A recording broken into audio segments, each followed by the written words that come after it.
Friends welcome to Deepthi job update channel. This is Divya. Friends, national insurance company limited నుంచి notification అయితే వచ్చింది friends. Administrative officers, journalist and specialist recruitment అయితే వచ్చింది. Open market ద్వారా వీళ్ళు recruitment చేసుకుంటున్నారు. ఎంతమందిని రిక్రూట్ చేస్తున్నారంటే 266 మెంబర్స్ని నేషనల్ ఇన్సూరెన్స్ కంపెనీ వాళ్ళైతే రిక్రూట్మెంట్ చేసుకుంటున్నారు. వీళ్ళకి ఎక్కడెక్కడున్నాయో మన స్టేట్స్‌లో కూడా ఉన్నాయి ఫ్రెండ్స్. వీళ్ళు ఎక్కడ స్టేట్స్‌లో వేకెన్సీస్ ఉంటే అక్కడ పోస్టింగ్ అయితే ఇస్తారు. మన స్టేట్స్‌లో కూడా వచ్చే ఛాన్స్ అయితే ఉంది. ఆంధ్రప్రదేశ్ అండ్ తెలంగాణలో కూడా మీకైతే సెలెక్ట్ అయితే వచ్చే ఛాన్స్ ఉంది. కాబట్టి కంపల్సరీగా ఈ ఎగ్జామ్‌కి అప్లై అయితే చేయండి. ఇంట్రెస్ట్ ఉంటే మాత్రం అలాగే ప్రిపరేషన్ స్టార్ట్ చేయండి.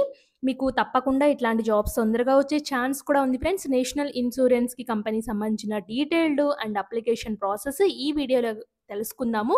మీరు చివరి వరకు చూసినట్లయితే మన ప్రతి వీడియోకి అప్లికేషన్ ప్రాసెస్ అయితే ఉంటుంది.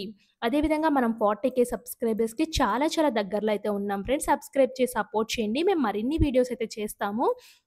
అండ్ చాలామంది లైక్స్ కూడా చేయట్లేదు ఫ్రెండ్స్. లైక్స్ కూడా చేయండి. మీ సబ్స్క్రిప్షన్ లైక్సే మాకు చాలా మోటివేషన్‌గా ఉంటాయి. మేము మరిన్ని వీడియోస్ అయితే చేస్తాం ఫ్రెండ్స్. ఇప్పుడైతే వచ్చేసి ఒక్కసారి మన ఛానల్‌లో ఉన్న అదర్ వీడియోస్‌నైతే చూద్దాము.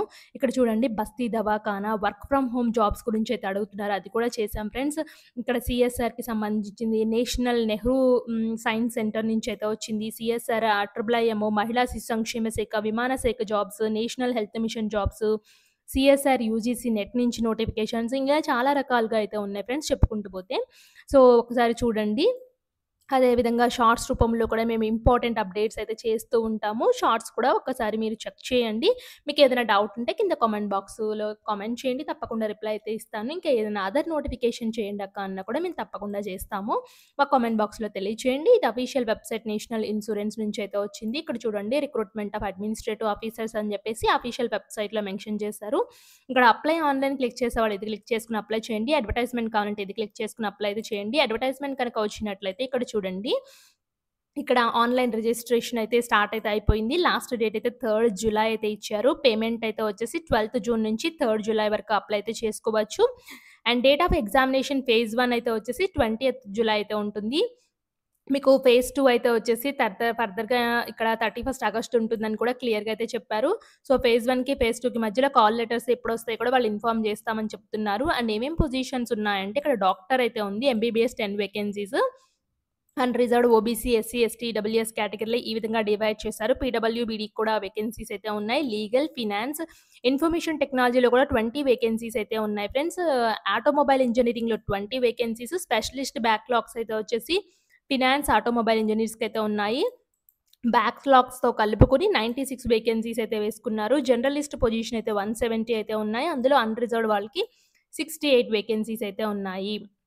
And citizen of India apply చేసుకోవచ్చు. అంటే మన ఆంధ్రప్రదేశ్, తెలంగాణ స్టూడెంట్స్ ఇద్దరు కూడా అప్లై చేసుకోవచ్చు.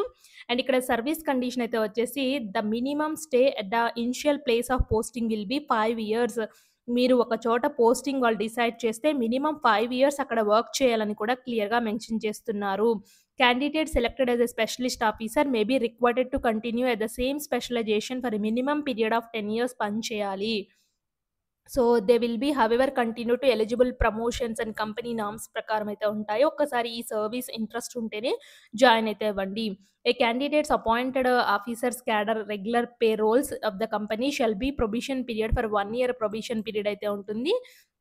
మీరు జాబ్‌కి జాయిన్ అయ్యే ముందు. అండ్ గ్యారంటీ బాండ్ అయితే ఉంది ఫ్రెండ్స్. అది కూడా క్లియర్‌గా మైండ్‌లో పెట్టుకోండి. Minimum period of 4 years bond అయితే ఉంటుంది. ఇంక్లూడింగ్ ప్రొబేషనరీ పీరియడ్ కూడా అందులోనే కన్సిడర్ చేసేస్తారు. సో, మీకు సాలరీ అయితే వచ్చేసి 50,925 అండ్ అదర్ బెనిఫిట్స్ కూడా ఉంటాయి. సో, మీకు ఇంకా medical benefits, group personal accident insurances, new pension schemes అన్నీ అయితే వర్తిస్తాయి. అండ్ ఇయన్నీ టర్మ్స్ అండ్ కండిషన్స్ ఒక్కసారి చూడండి. నేనైతే అన్నీ మెయిన్ అయితే కవర్ చేశాను. ఎడ్యుకేషన్ క్వాలిఫికేషన్స్ అయితే వచ్చేసి మినిమమ్ ఎడ్యుకేషన్ క్వాలిఫికేషన్ డాక్టర్ ఎంబీబీఎస్‌కైతే ఎంబీబీఎస్ రిలేటెడ్ అయితే ఉండాలి. లీగల్ దానికైతే వచ్చేసి గ్రాడ్యుయేట్, పోస్ట్ గ్రాడ్యుయేట్ లాలో ఉండాలి. ఫినాన్స్ దానికి chartered account and cost accountant అయితే ఉండాలి. ఐసీడబ్ల్యూఏ లేదా మీరు బీకామ్, ఎంకామ్ చేసినా పర్వాలేదు. ఇన్ఫర్మేషన్ టెక్నాలజీకి BE, BTech, ME, MTech computer science, information టెక్నాలజీలో ఉండాలి. మీరు ఎంసీఏ చేసినా పర్వాలేదు. ఆటోమొబైల్ ఇంజినీరింగ్‌కి BE, BTech, ME, MTech automobile ఇంజినీరింగ్‌లో ఉండాలి. లేదా any branch of engineering with diploma at least 1 year duration automobile engineering చేసినా పర్వాలేదు. జర్నలిస్ట్ ఆఫీసర్స్‌కైతే గ్రాడ్యుయేట్, పోస్ట్ గ్రాడ్యుయేట్ ఎనీ స్ట్రీమ్‌లో చేసినా పర్వాలేదు ఫ్రెండ్స్. మీకు గ్రాడ్యుయేట్‌తోనే జర్నలిస్ట్ ఆఫీసర్స్ అయితే వస్తాయని క్లియర్‌గా మెన్షన్ చేశారు. మీ ఏజ్ అనేది 21 నుంచి 30 ఇయర్స్ మధ్యలో ఉండాలి. ఏజ్ రిలాక్సేషన్స్ వర్తిస్తున్నాయి. ఎస్సీ, ఎస్టీ వాళ్ళకి 5 ఇయర్స్ అయితే ఉంది. ఓబీసీ వాళ్ళకి 3 ఇయర్స్ అయితే ఉంది. According to age relaxation norms ప్రకారమే దీనికి కూడా ఉన్నాయి ఫ్రెండ్స్. ఈ నోటిఫికేషన్ కూడా క్లియర్‌గా అయితే ఇచ్చారు. అండ్ దీనికి సెలక్షన్ ప్రొసీజర్ కనుక చూసుకున్నట్లయితే ఫేజ్ 1 ప్రిలిమినరీ ఎగ్జామినేషన్ అయితే ఉంటుంది. ఫేజ్ 2 మెయిన్స్ ఎగ్జామినేషన్ అయితే ఉంటుంది. ప్రిలిమినరీ ఎగ్జామినేషన్‌లో 3 సబ్జెక్ట్స్ అయితే ఉంటాయి. English language, reasoning ability, quantitative aptitude 100 క్వెషన్స్‌కి 100 marks అయితే ఉంటుంది. మెయిన్స్ ఎగ్జామినేషన్ కనుక చూసుకున్నట్లయితే ప్రిలిమ్స్ ఎవరైతే క్వాలిఫై అవుతారో వాళ్ళకి మెయిన్స్ ఎగ్జామినేషన్‌కి పిలుస్తారు. ఇది కూడా ఆబ్జెక్టివ్ టెస్ట్ 3 అవర్స్ డ్యూరేషన్‌లో ఉంటుంది. అండ్ ఇవన్నీ అయితే వచ్చేసి ఇంగ్లీష్, హిందీ మీడియాల్లో ఉంటాయని క్లియర్‌గా మెన్షన్ చేస్తున్నారు. ఇంగ్లీష్ లాంగ్వేజ్ మాత్రం ఇంగ్లీష్‌లో ఉంటుంది. సో, ఇక్కడ చూడండి test reasoning, English language, general awareness, computer knowledge, quantitative aptitude అయితే ఉంటుంది. 250 క్వెషన్స్‌కి 250 మార్క్స్ అయితే ఉంటాయి. ఇది ఫర్ జర్నలిస్ట్ దానికి. స్పెషలిస్ట్ దానికైతే చూసుకున్నట్లయితే reasoning, English language, general awareness, computer knowledge, quantitative aptitude ఇలా అయితే ఉంటాయి. డిస్క్రిప్టివ్ టెస్ట్ కూడా అయితే వచ్చేసి ఇంగ్లీష్ లాంగ్వేజ్‌లో మాత్రమే ఉంటుంది. 30 మినిట్స్ డ్యూరేషన్‌లో 30 మార్క్స్‌కైతే ఉంటుందని క్లియర్‌గా చెప్తున్నారు. పెనాల్టీ ఆఫ్ రాంగ్ ఆన్సర్స్ అయితే ఉన్నాయి. ప్రిలిమినరీ, మెయిన్స్ ఎగ్జామినేషన్స్‌కైతే ఉన్నాయి. సో, ఒకసారి దాన్ని బట్టి మీరు ఒకసారి చూడండి. నెగెటివ్ మార్కింగ్ ఉంది కాబట్టి తెలిస్తేనే పెట్టాల్సయితే ఉంటుంది ఆన్సర్ అనేది. సో, ఇవి ఫ్రెండ్స్ మెయిన్ ఇంపార్టెంట్. అలాగే అప్లికేషన్ ఫీ కనుక వచ్చినట్లయితే ఎస్సీ, ఎస్టీ, పీడబ్ల్యూడీ వాళ్ళకి రూ. 250 అండ్ రిమైనింగ్ క్యాండిడేట్స్‌కి 1000 రూపీస్ అయితే పే చేయాల్సయితే ఉంటుంది. మీరు ఆన్‌లైన్‌లోనే పే చేస్తే సరిపోతుంది. ఎగ్జామినేషన్ సెంటర్ కనుక వచ్చినట్లయితే ఆంధ్రప్రదేశ్‌లో విజయవాడ, గుంటూరు, విశాఖపట్నం, ఒంగోలు అయితే ఇచ్చారు ఫేజ్ 1 ఎగ్జామినేషన్‌కి. అండ్ తెలంగాణ చూసుకున్నట్లయితే హైదరాబాద్, రంగారెడ్డి, వరంగల్ అయితే ఇచ్చారు. ఫేజ్ 2 అయితే వచ్చేసి ఓన్లీ హైదరాబాద్ మాత్రమే ఇచ్చారు ఆంధ్రప్రదేశ్, తెలంగాణ స్టూడెంట్స్‌కి. ఇంట్రెస్ట్ ఉన్న వాళ్ళు ఎలా అప్లై చేయాలో చూద్దాము. Application registration, payment of fees, document scan upload అయితే ఉంది. ఇక్కడ మీరైతే వచ్చేసి ఒక ప్లెయిన్ పేపర్ మీద అయితే వచ్చేసి ఇక్కడ రాయాలి. Text hand written declaration upload చేయాల్సయితే ఉంటుంది. ఇక్కడ మీ నేమ్ రాసేసి I here to declare that information is submitted by me in the correct, నేనిచ్చే ఇన్ఫర్మేషన్ అంతా కరెక్ట్ అని చెప్పేసి మీరైతే ఉంటుంది. సిగ్నేచర్ క్యాపిటల్ లెటర్స్‌లో will not be accepted. So, signature ఎప్పుడు మొత్తం క్యాపిటల్ లెటర్స్ అయితే ఉండకూడదు ఫ్రెండ్స్. అలాగే మీ ఫోటోగ్రాఫ్, సిగ్నేచర్ డైమెన్షన్స్ అయితే ఇక్కడ క్లియర్‌గా అయితే ఇచ్చారు. అండ్ ఇప్పుడు అప్లై చేయాలో చూద్దాము. ఇక్కడ ఇచ్చారుగా వీళ్ళు లింక్ ఇచ్చారని చెప్పాను కదా! సో, ఈ విధంగా లింక్ అయితే ఉంటుంది. ఇక్కడ ఇంపార్టెంట్ డేట్స్ అయితే మెన్షన్ చేశారు. క్లిక్ హియర్ ఫర్ న్యూ రిజిస్ట్రేషన్‌కెళ్ళినట్లయితే ఇక్కడ 6 స్టెప్స్ అయితే ఉంటాయి. అండ్ స్టెప్ బై స్టెప్ ఒకటి తర్వాత ఒకటి కంప్లీట్ చేసుకొని అయితే ఎళ్ళాల్సయితే ఉంటుంది ఫ్రెండ్స్. ఇక్కడ మీ first name, confirm first name, తర్వాత యాస్టెరిస్క్ మార్క్స్ పెట్టినయి కంపల్సరీగా అయితే ఇవ్వాలి. మీ mobile number, confirm mobile number, email ID, confirm email ID, ఇక్కడ సెక్యూరిటీ కోడ్ ఎంటర్ చేసేసి సేవ్ అండ్ నెక్స్ట్‌కి వెళ్ళినట్లయితే ఫోటో సిగ్నేచర్ స్టెప్‌కయితే తీసుకెళ్తుంది. చూడండి ఫోటో సిగ్నేచర్ స్టెప్‌కయితే వచ్చేసాము. ఇక్కడ ఫోటో చూస్ ఫైల్ అని క్లిక్ చేసుకొని ఫోటో అండ్ సిగ్నేచర్ అయితే అప్‌లోడ్ చేయాల్సయితే ఉంటుంది. క్యాప్చర్ ఫోటో కూడా తీసుకోవాల్సయితే ఉంటుంది. ఇక్కడ క్యాప్చర్ ఫోటో అంటే లైవ్ ఫోటో అయితే వస్తుంది ఫ్రెండ్స్.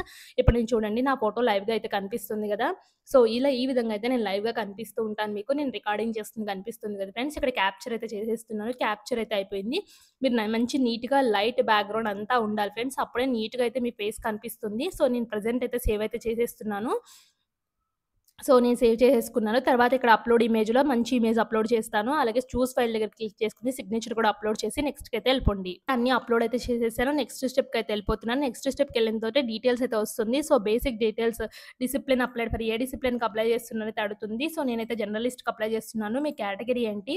సో, దాన్ని చూజ్ చేయండి. Person with benchmark disability ఉందా? లేకపోతే మీ మీద ఇంకా ఏమన్నా are you person with specified disability ఏమన్నా ఉందా? నో అని పెడుతున్నాను. మీరు డివోర్స్డ్ వుమెన్ అయితే అడుగుతుంది. నో అని పెడుతున్నాను. సో, మీరేమన్నా are you exciting confirmed employee public under general insurance కింద కంపెనీస్ కింద ఎగ్జిస్టింగ్ ఆల్రెడీ ఎంప్లాయ్ అయితే అడుగుతుంది. నేను నో అని పెట్టాను. So, religion which you belonging to మీరు ఏ రిలీజియనో ఆ రిలీజియన్ సెలక్షన్ చేసుకోండి. మీరు రిలీజియస్ మైనారిటీ కమ్యూనిటీ కింద వస్తారైతే నేను నో అని పెట్టాను. ఒకవేళ యెస్ అయితే మాత్రం డీటెయిల్స్ అయితే ఇవ్వండి. ఎక్స్ సర్వీస్ మ్యాన్ అయితే నో అని పెడుతున్నాను. మీరేమన్నా పర్సనల్ డిజబిలిటీస్ ఉన్నాయా? తర్వాత మీ నేషనాలిటీ ఏంటో సెలెక్ట్ చేసుకోండి. ఇలా కిందకు వచ్చినట్లయితే state of union territory exam code centre belongings to మీరు ఏ సెంటర్‌లో ఎగ్జామ్ రాద్దాం అనుకుంటున్నారో నేను తెలంగాణ అయితే మెన్షన్ చేస్తున్నారు. తెలంగాణలో హైదరాబాద్ సెలెక్ట్ చేస్తున్నాను. నెక్స్ట్ ఆంధ్రప్రదేశ్ అయితే సెలెక్ట్ చేసుకొని విజయవాడ సెలెక్ట్ చేసుకుంటాను. తర్వాత 3 సెంటర్స్ అయితే ఇమ్మని చెప్తున్నారు ఫ్రెండ్స్ ఆంధ్రప్రదేశ్‌లోనే. మళ్ళీ నెక్స్ట్ నేను విశాఖపట్నం సెలెక్ట్ చేసుకుంటాను. మీకు ఏ దగ్గర సెంటర్ అయితే అది చూజ్ చేసుకోండి. ప్రిలిమ్స్ ఎగ్జామినేషన్, మెయిన్స్ ఎగ్జామినేషన్ మాత్రం ఆంధ్ర, తెలంగాణకి రెండిటికి కలిపి హైదరాబాద్ మాత్రమే ఇచ్చారు. అండ్ సెకండ్ సెంటర్ అయితే వచ్చేసి ఎక్కడ సెలెక్ట్ చేసుకోమని అడుగుతున్నారు ఫ్రెండ్స్. నేనైతే వచ్చేసి తమిళనాడు సెలెక్ట్ చేసేసుకున్నాను. చెన్నై అయితే పెడుతున్నాను. అండ్ ఇక్కడ థర్డ్ గూడా సెంటర్ అయితే ఇవ్వాల్సయితే ఉంటుంది. థర్డ్ సెంటర్ అయితే వచ్చేసి కర్ణాటక అయితే ఇచ్చాను. కర్ణాటకలో బెంగుళూరు అయితే ఇస్తున్నాను. సో, నేను చెన్నై, బెంగుళూరు అండ్ హైదరాబాద్ సెంటర్స్ అయితే ఇచ్చాను మెయిన్స్ ఎగ్జామినేషన్‌కి ఫేజ్ 2లో. మీ డేట్ ఆఫ్ బర్త్ మెన్షన్ చేయండి. ఇక్కడ జెండరు, అలాగే మీకు ఇక్కడ మీ marital status, father name, mother name ఇవ్వండి. తర్వాత స్పౌస్ ఉంటే ఒకవేళ మ్యారీడ్ అయితే మాత్రం స్పౌస్ నేమ్ కూడా మెన్షన్ చేయండి. అడ్రెస్ ఫర్ ద కరెస్పాండెన్స్, అలాగే address for the correspondence address, permanent address 2 same అయితే టిక్ బాక్స్‌లో టిక్ కొట్టేయండి. ఇక్కడ బ్యాంక్ డీటెయిల్స్ అయితే ఇవ్వాల్సయితే ఉంటుంది ఫ్రెండ్స్. ఇవైతే వచ్చేసి ఎవరికైతే రిఫండ్ అమౌంట్ ఉందో వాళ్ళకైతే రిఫండ్ తర్వాత చేస్తారు కాబట్టి బ్యాంక్ డీటెయిల్స్ అయితే ఇవ్వాల్సయితే ఉంటుంది. తర్వాత ఇక్కడ అమౌంట్ అయితే రూ. 1000 చూపిచ్చింది. సో, అవైతే వచ్చేసి సేవ్ అండ్ నెక్స్ట్‌కైతే ఎళ్ళినట్లయితే మిమ్మల్ని ఎడ్యుకేషన్ క్వాలిఫికేషన్స్‌కి తీసుకెళ్తుంది. ఎడ్యుకేషన్ క్వాలిఫికేషన్‌లో మీరు డిగ్రీ ఒకవేళ చూజ్ చేసుకున్నట్లయితే మీ ఎస్ఎస్‌సి, ఇంటర్, డిగ్రీ క్వాలిఫికేషన్స్ అయితే ఇవ్వండి. తర్వాత ఎక్స్‌పీరియన్స్ డీటెయిల్స్ అయితే ఇవ్వండి. ఒకవేళ ఎక్స్‌పీరియన్స్ లేకపోయినా అవసరం అయితే లేదు. కంపల్సరీ అయితే ఏం కాదు. సో, నెక్స్ట్ ఇవి డీటెయిల్స్ ఇచ్చిన తర్వాత మిమ్మల్ని ప్రివ్యూ స్టెప్‌లోకి తీసుకెళ్తుంది. ప్రివ్యూలో అన్నీ ఒకటికి 2 సార్లు చెక్ చేసుకోండి. మీకేదైనా డౌట్ ఉంటే కింద మీరు బ్యాక్ వెళ్ళేసేసి అక్కడ సరి చేసుకోవచ్చు. సర్చ్ చేసుకున్న తర్వాత అప్‌లోడ్ డాక్యుమెంట్స్ అయితే వచ్చేసి ఏమేమి అప్‌లోడ్ చేయాలంటే ఇక్కడ మీరు హ్యాండ్ రిటెన్ డిక్లరేషన్ ఉంది కదా! అది ఇక్కడ అప్‌లోడ్ చేయాలి. హ్యాండ్ రిటెన్ డిక్లరేషన్ ఇంకా నార్మల్‌గా ఇంకా ఎడ్యుకేషన్ క్వాలిఫికేషన్స్ అయితే అప్‌లోడ్ చేయాలి ఫ్రెండ్స్. అన్నీ పీడీఎఫ్ ఫార్మాట్‌లో పెట్టేసి అప్‌లోడ్ చేయండి. తర్వాత ఇవన్నీ చేసిన తర్వాత పేమెంట్ స్టెప్‌కైతే తీసుకెళ్తుంది. పేమెంట్‌లో ఒకటికి 2 సార్లు చెక్ చేసుకోండి. మీరు ఎంత అమౌంట్ నాకు రూ. 1000 చూపించింది కదా! ఈ రూ. 1000ని నేను net banking, credit card, debit card ద్వారా అయితే పే చేయాల్సయితే ఉంటుంది. ఈ విధంగా అప్లై అయితే చేసుకోవాలి ఫ్రెండ్స్. ఇంట్రెస్టెడ్ క్యాండిడేట్స్ అప్లై అయితే చేసుకోండి. మీకేదైనా డౌట్ ఉంటే కింద కామెంట్ బాక్స్‌లో కామెంట్ చేయండి. తప్పకుండా రిప్లై అయితే ఇస్తాను. Thanks for watching.